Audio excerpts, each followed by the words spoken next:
എന്നല്ല ആരാ മനസ്സിലായില്ല. കാർത്തുമ്പി. ആരും കാറ് തുപ്പിയൊന്നുമില്ല. എന്റെ പേരാ ഞാൻ പറഞ്ഞത്, കാർത്തുമ്പിന്ന്. നിന്റെ പേര് ഊരുന്ന് എനിക്കറിയണ്ട. എന്തിനാ വണ്ടി കയറിയിരിക്കുന്നതാ ചോദിച്ചേ? എന്നോട് കേറിയിരുന്നോളം പറഞ്ഞു. ആര്? ആ, ഒരു കിളവൻ. അങ്ങനെ ഒരു കിളവൻ പറഞ്ഞാൽ കേറിയിരിക്കാനുള്ള വണ്ടി ഒന്നുമില്ല. ഇങ്ങോട്ട് ഇറങ്ങ വേണ്ടേ? പിന്നെന്തിനാ കാശ് എണ്ണി വാങ്ങിച്ചത്? ആര്? ഒരമ്മാവൻ. ഏതമ്മാവൻ? എനിക്കൊന്നും അറിഞ്ഞൂടാ, പോയി ചോയ്ക്ക്. അയാളാ ഷാപ്പിലുണ്ട്.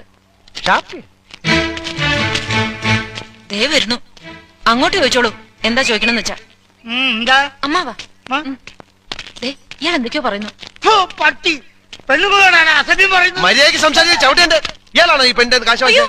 അമ്മാവൻ കാശൊന്നും വാങ്ങിയില്ല. പറഞ്ഞു അമ്മാവൻ കാശ് വാങ്ങിച്ചത്. പിന്നെ ഇയാളാണ്. ഇത് എന്റെ അമ്മാവനാ. പിന്നെ അമ്മാവൻ കാശ് വാങ്ങിച്ചില്ലെന്ന് പറഞ്ഞു. അമ്മാവൻ കാശ് വാങ്ങിന്ന് പറഞ്ഞത് ശരിയാ, പക്ഷേ ഞാൻ എപ്പോഴാണ് കാശ് വാങ്ങിച്ചത്?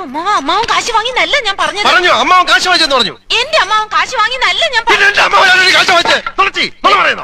നുണച്ചിനെങ്ങാനും പറഞ്ഞാലുണ്ടല്ലോ. പിന്നെ നുണ പറയുന്നതിൽ എന്ത് വിളിക്കുന്നത്? സത്യമാമെന്ന് വിളിക്കണം.